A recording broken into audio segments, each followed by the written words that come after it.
الحمد لله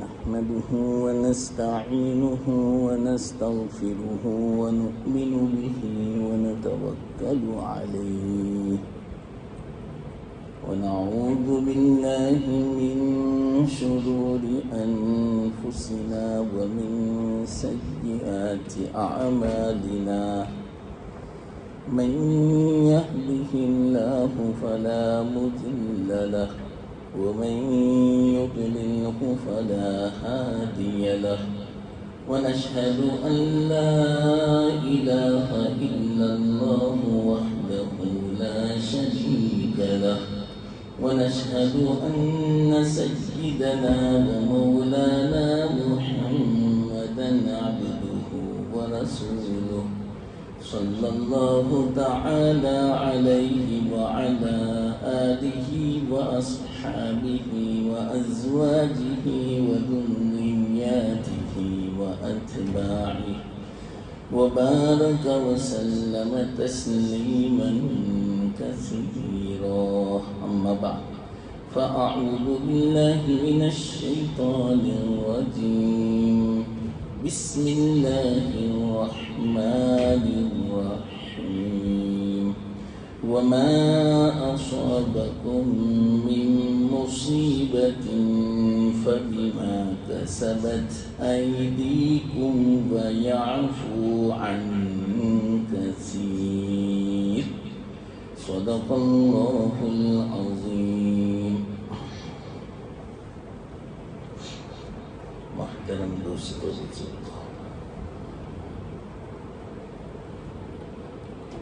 آج کل دنیا میں جو حالات چل رہے ہیں خاص کر کے مسلمانوں پر، اس کے بارے میں ہمارے آقا محمد مصطفیٰ صلی اللہ علیہ وسلم نے پہلے سے پیشین گوئی فرما دی تھی. کیا فرمایا تھا؟ آپ اندازہ لگاؤ، 1400 سال پہلے بات بیان فرمائی تھی. آج ہم اپنی آنکھوں سے دیکھ رہے ہیں، تو اس کے بارے میں انشاءاللہ 3 حدیثیں میں آپ کو سنا دوں، اس کا مفہوم. اس سے آپ اندازہ لگاؤ کہ یہ ہونے والا تھا. اب جب ہونے والا تھا تو ہمیں کیا کرنا چاہیے وہ بھی آپ نے بیان فرما دیا. تو انشاءاللہ العزیز اس پر عمل ہوگا تو ہمیں نجات مل جائے گی تمام حالات سے، مشکلات سے، پریشانیوں سے، ذلت سے، رسوائی سے. پہلے وہ 3 حدیثوں کا مفہوم سنو.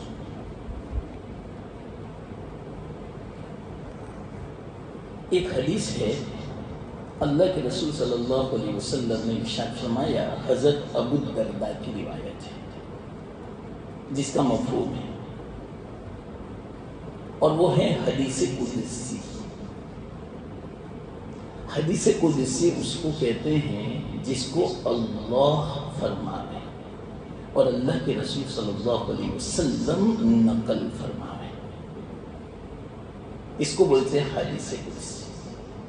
اور عام حدیث کسے بولتے ہیں؟ حدیث نبوی، جس کو صحابی نقل فرماوے اللہ کے رسول صلی اللہ علیہ وسلم سے. تو حدیث قدسی کا درجہ اونچا ہے. کیوں؟ اللہ کی بات ہے جو اللہ کے رسول صلی اللہ علیہ وسلم نقل فرما رہے ہیں.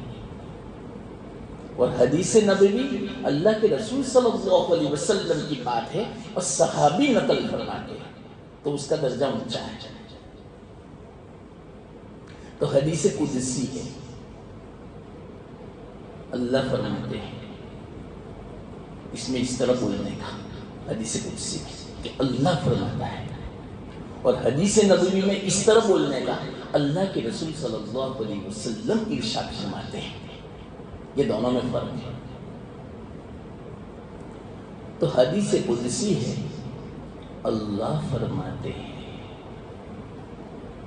میں اللہ ہوں، میرے سوا کوئی معبود نہیں، میں بادشاہ ہوں، انا الملک، میں بادشاہوں کا بادشاہ ہوں، بادشاہوں کے قلوب میرے قبضے میں ہے، اس لیے تم مجھے راضی رکھنے کی فکر کرو تو بادشاہوں کے دلوں میں تمہاری محبت پیدا کر دوں گا، ان کے دلوں میں رحمت اتار دوں گا.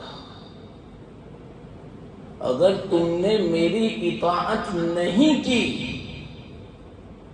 تو ان کے دلوں میں غصہ کر دوں گا، وہ تمہیں تکالیف پہنچائیں گے، ظلم کریں گے، ایذا پہنچائیں گے. میں سب کچھ کرتا ہوں، بادشاہ کچھ نہیں کرتا.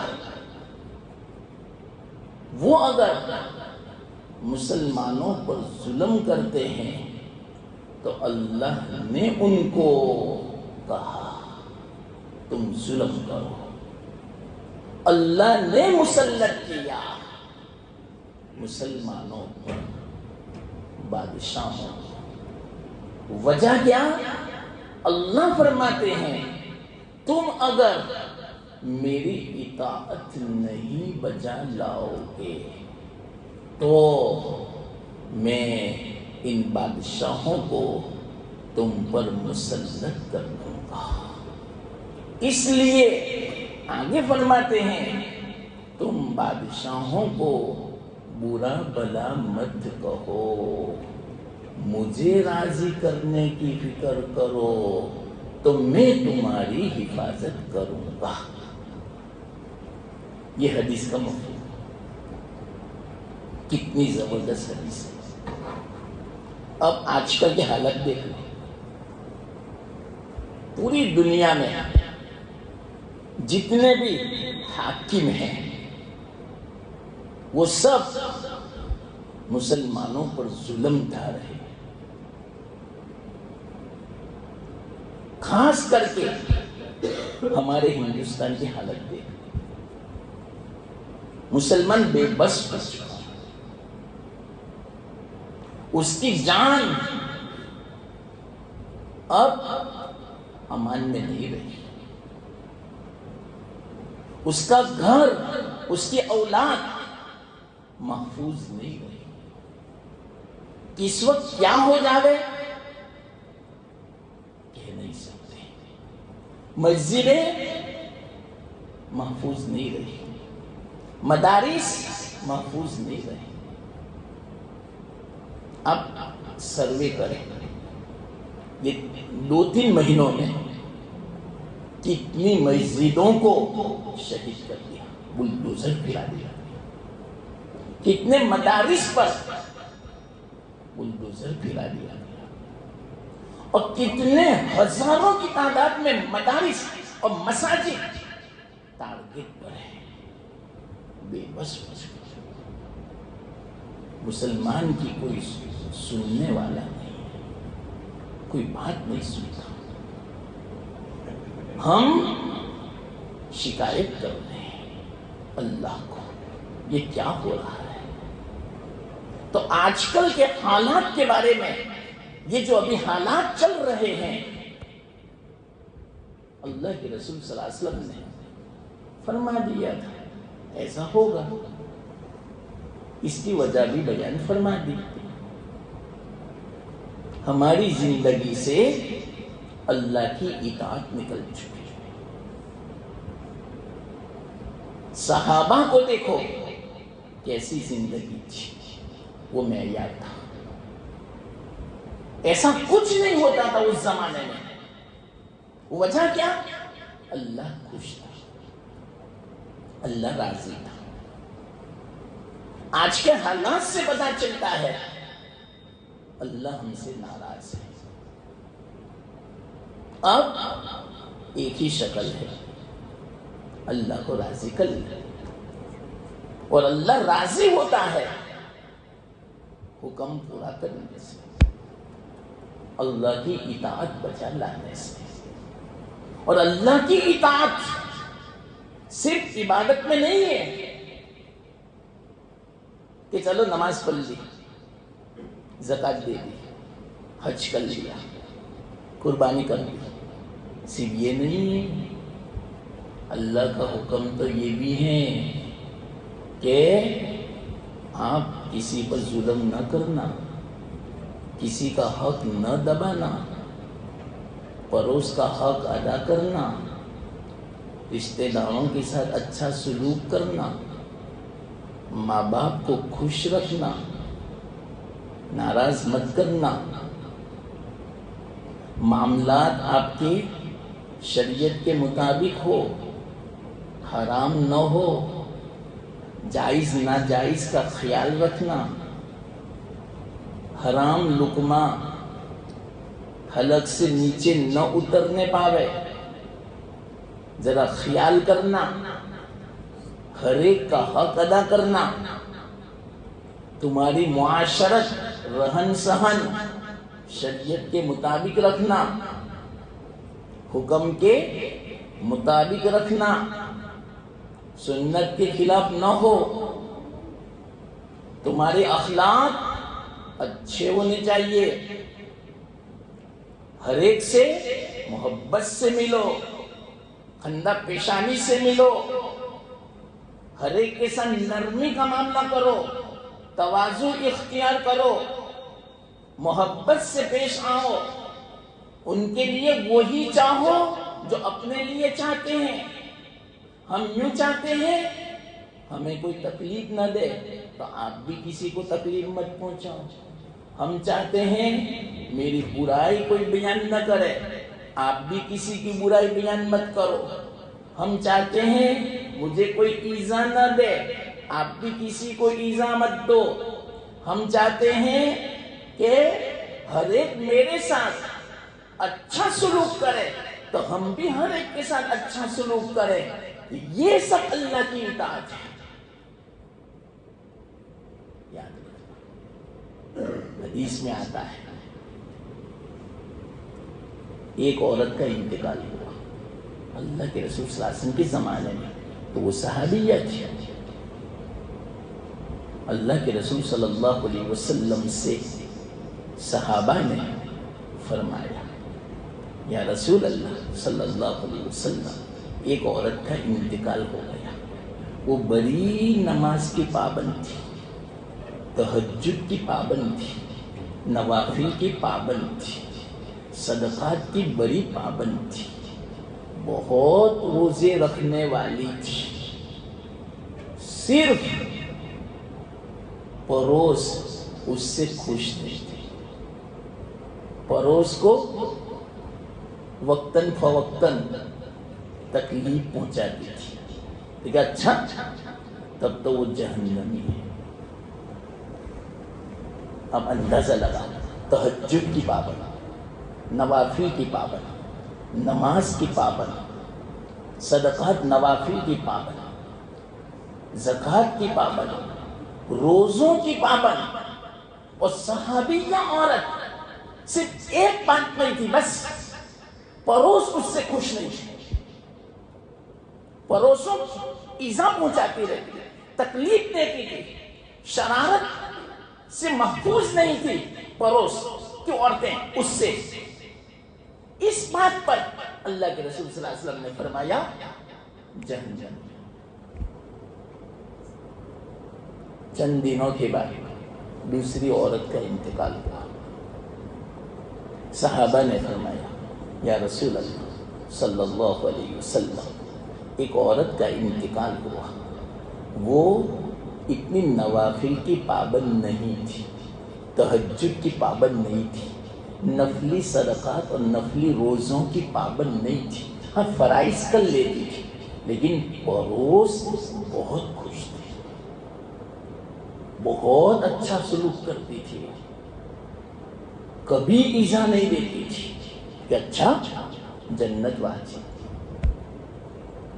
تو اللہ کے رسول صلی اللہ علیہ وسلم نے جہنم کو واجب کس بات پر بیان فرمایا؟ پڑوس کا حق ادا نہ کرنے پر. اور جنت کو واجب کس بات پر بیان فرمایا؟ پڑوس کا حق ادا کرنے پر. اب بتاؤ چلو،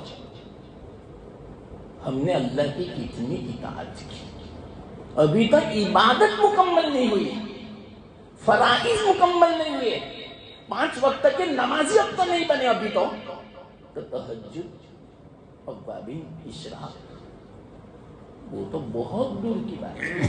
تو ابھی تو ہماری عبادت مکمل نہیں ہوئی. معاشرت کہاں رہے، رہن سہن ہمارا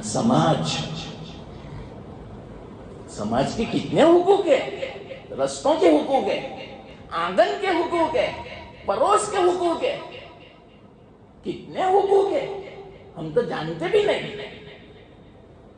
تو وہ بھی تو اللہ کی اطاعت ہے. معاملات لین دین خرید و فروخت ہمیں پتہ ہی نہیں، حلال کیا حرام کیا، جائز کیا ناجائز کیا، اللہ کا حکم کیا ہے پتہ ہی نہیں. تو یہ ساری چیزیں ہماری زندگی سے نکل چکی ہیں. تو اللہ نے فرمایا میری اطاعت بجا لاؤ گے، تمہارے حاکم کو میں مہربان بنا دوں گا، تمہیں ستائے گا نہیں، تمہیں ایذا نہیں پہنچائے گا، تمہارے گھروں پر بلڈوزر نہیں پھرائے گا، تمہاری مسجدوں مدرسوں پر بلڈوزر نہیں پھرائے گا، تمہیں ذلیل رسوا نہیں کرے گا، تمہارا حق ادا کرے گا، تمہاری بات سنیں گے. آج مسلمان کی بات نہیں سنی جاتی، کورٹ میں، سرکاری آفسوں میں صرف مسلمان. آج جینا تنگ کر دیا مسلمان. ہمیں یہاں کا وطنی بنانے کے لیے، بتانے کے لیے کتنا پروف بتانا پڑتا ہے.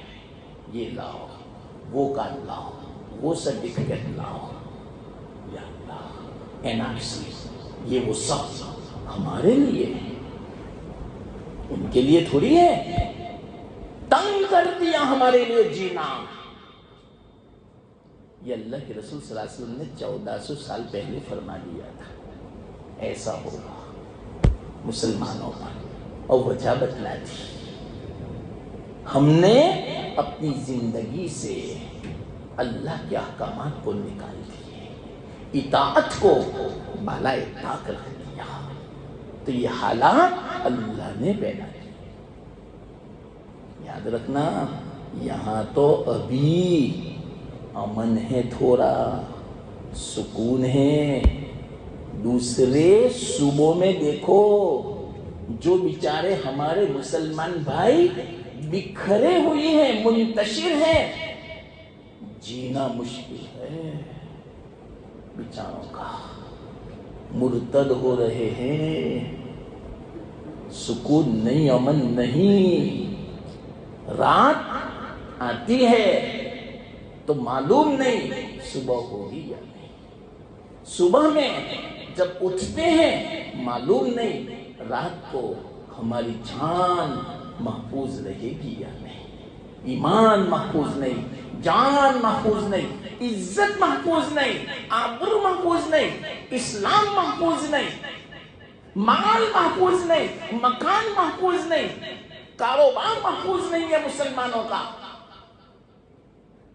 سب کی ایک ہی وجہ، اللہ کے رسول صلی اللہ علیہ وسلم نے کب سے فرما دیا اللہ کی اطاعت نکلے گی مسلمان کی زندگی سے، یہ حالات آئیں گے.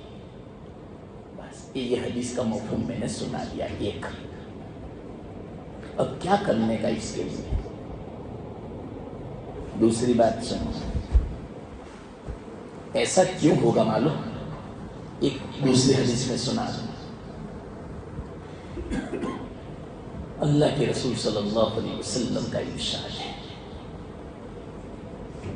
یہ بھی عجیب حدیث ہے جو ابھی آتے آتے میرے ذہن میں آئی۔ اللہ کے رسول صلی اللہ علیہ وسلم نے 1400 سال پہلے فرما دیا تھا، صحابہ کو فرمایا تھا، اے میرے صحابہ، لَتَتَّبِعُنَّ سُنَنَ مَنْ قَبْلَكُمْ شِبْرًا بِشِبْرٍ ذِرَاعًا بِذِرَاعٍ، تم مسلمانوں ضرور بھی ضرور، یہ اس کا ترجمہ ہوتا ہے، ضرور ایسا کرو گے۔ کیسا؟ تم سے پہلی جو امتیں گزری ہے ان کی اتباع کرو گے، ان کے پیچھے پیچھے چلو گے، ہلاک ہو جاؤ گے، ہلاک ہو جاؤ گے۔ تو فرمایا یا رسول اللہ صلی اللہ علیہ وسلم، وہ کون کون ہے؟ یہود نصارہ؟ اللہ کے رسول صلی اللہ علیہ وسلم فرمایا ان کے علاوہ کون ہو سکتے ہیں؟ آج ہماری زندگی میں یہود و نصارہ کا طریقہ آ چکا ہے، اللہ کے رسول صلی اللہ علیہ وسلم کا طریقہ ہمیں پسند ہے۔ کس میں معلوم؟ ہر چیز میں، تجارت میں بھی پسند ہے۔ تجارت میں آپ کا طریقہ بالکل سچائی کے ساتھ ہو، امانت داری کے ساتھ ہو، بالکل دھوکہ نہ ہو، بالکل جھوٹ نہ ہو، سنت طریقے پر ہو، حرام نہ ہو، ناجائز نہ ہو۔ علماء سے پوچھو کہ کیا طریقہ ہے تجارت کا؟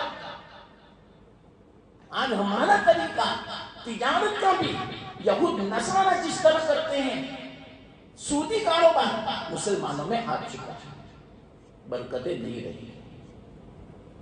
معاشرت دیکھو ہمارا لباس دیکھو، ہمارا حلیہ دیکھو، ہمارے نوجوانوں کے بال دیکھو، یہود و نصارہ کے ہیں، ان کا لباس دیکھو، شادیاں دیکھو، ہمارا اٹھنا بیٹھنا دیکھو، سب کچھ دیکھو۔ کتنی میں تفصیل کروں؟ مغربی تہذیب، یورپ تہذیب، وہ جس طرح زندگی گزارتے ہیں، ہماری بچیاں دیکھو،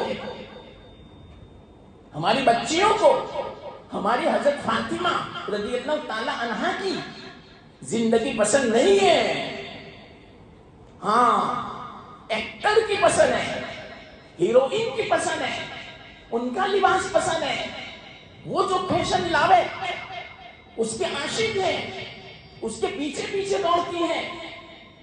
ہماری بچیوں کو فاطمہ کا کیا لباس تھا وہ پسند نہیں ہے۔ حضرت فاطمہ سے ایک مرتبہ پوچھا، پہلے تو حضرت علی سے پوچھا کہ عورت کی خوبی کیا ہے؟ سب نے جواب دیا۔ حضرت علی نے فرمایا میں ابھی آتا ہوں۔ گئے گھر، حضرت فاطمہ سے پوچھا کہ اللہ کے رسول صلی اللہ علیہ وسلم نے یہ سوال کیا ہے کہ عورت کی خوبی کیا ہے، سب سے بڑا اس کا کمال کیا ہے؟ عورت کے کامل ہونے کی کیا نشانی ہے؟ حضرت فاطمہ نے فرمایا عورت کی خوبی یہ ہے کہ عورت اس طرح رہے اس کو کوئی اجنبی آدمی دیکھ نہ سکے، اور عورت بھی کسی اجنبی آدمی کو نہ دیکھے، نہ اس کو کوئی دیکھے نہ وہ کسی کو دیکھے۔ یہ ہے عورت کی خوبی، سب سے زیادہ اس کا جمال عورت کا یہ ہے۔ حضرت علی یہ جواب لے کر آئے اللہ کے رسول صلی اللہ علیہ وسلم کی خدمت میں۔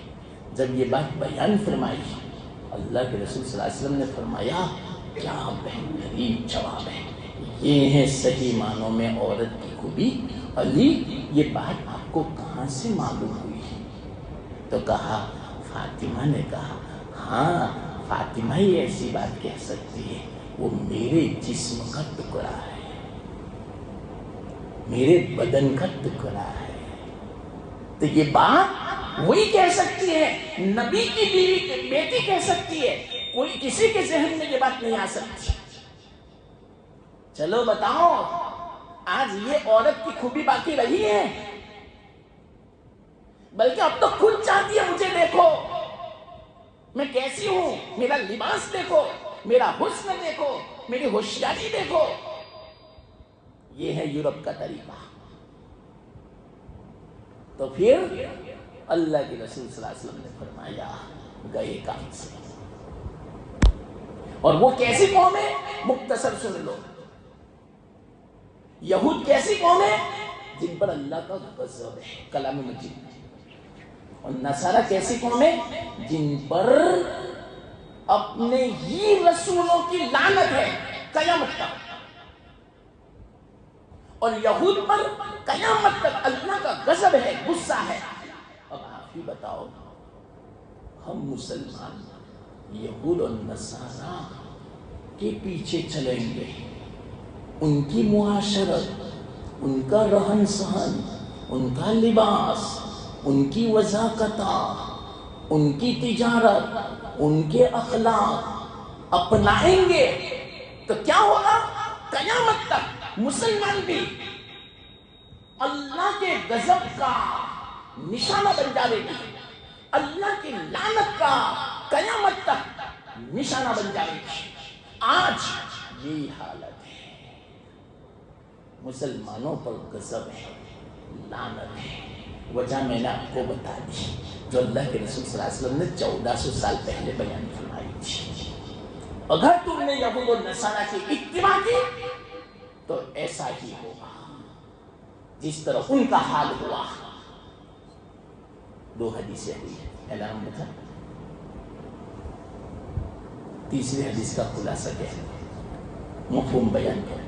بہت لمبی باتیں ہیں اس میں، لیکن صرف میں حدیث کا ترجمہ کر دیا بس اس زمانے کے اعتبار سے۔ تیسری حدیث سن لو، حدیث میں آتا ہے اللہ کے رسول صلی اللہ علیہ وسلم نے ارشاد فرمایا کہ قریب ہے وہ زمانہ کہ جس میں لوگ مسلمانوں کے خلاف ایک دوسرے کو دعوت دیں گے۔ کیسی دعوت؟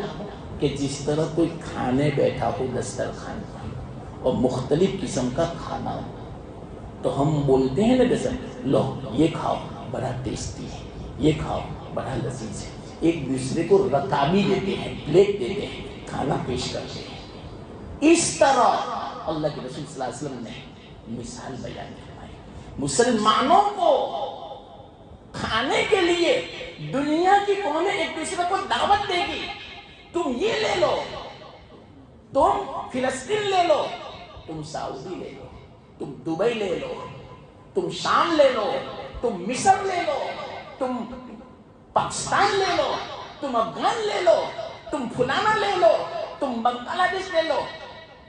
یا اللہ، اللہ کے رسول نے 1400 سال پہلے بیان فرمایا۔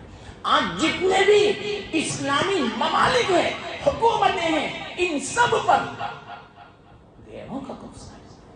آپ کیا سمجھتے ہو سعودی مسلمانوں کے پاس؟ ارے مسلمانوں کے پاس نہیں ہے، غیروں کے اشارے پر چلتا ہے۔ کیا دبئی یہ سمجھتے ہو کہ مسلمانوں، ابو دھابی یہ جتنے بھی مسلم کیا یہ سمجھتے ہو ایران سب کچھ دوسروں کے اشارے پر چلتا ہے؟ وہ جس طرح کہتے ہیں ان کے خزانے سب ان کے قبضے میں ہیں، چاہے پیٹرول کے ہو چاہے سونے چاندی کے خزانے ہو، سب ان کے قبضے میں ہیں۔ یہ اللہ کے رسول نے فرمایا تھا 1400 سال پہلے۔ تو صحابہ کو تو حیرت ہوئی، تعجب ہوا کہ ایسا مسلمانوں کے ساتھ؟ کیا رسول اللہ، کیا یا رسول اللہ، اس وقت مسلمانوں کی تعداد کم ہو جائے گی؟ اللہ کے رسول نے فرمایا تعداد کم نہیں ہوگی، تعداد تو بہت ہوگی۔ آج پوری دنیا میں 125 کروڑ مسلمان ہیں۔ میں سمجھا تھا لیکن وقت نہیں ہے۔ اتنی تعداد ہے لیکن تمہاری حیثیت کیسی ہوگی؟ سمندر میں جو جھاگ ہوتا ہے نا اوپر، وہ کچرا سب جمع ہوتا ہے، پانی کو ڈھانک دیتا ہے، ایسی حیثیت ہوگی تمہاری، جھاگ کی کوئی قیمت نہیں، پانی کے تابع۔ تو اسی طرح آج مسلمان یہود و نصارہ کے تابع، امریکہ کے تابع، اسرائیل کے تابع، یورپ کے تابع، انگلینڈ کے تابع، وہ جہاں لے جا رہے وہاں پیچھے پیچھے جھاگ کی طرح ہوں گے، کوئی حیثیت نہیں تمہاری۔ تو یا رسول اللہ اتنی کثرت ہوگی پھر بھی ایسا؟ فرمایا اللہ تعالی دشمنوں کے دلوں سے مسلمانوں کا رعب نکال دے گا۔ آج مسلمانوں کا رعب نکل چکا۔ صحابہ کے زمانے میں مسلمانوں کا رعب کیسا تھا معلوم؟ 1 مہینے کی مسافت پر یہاں اگر مسلمان ہوتا، امریکہ والے ڈرتے تھے کہ کیا ہوگا۔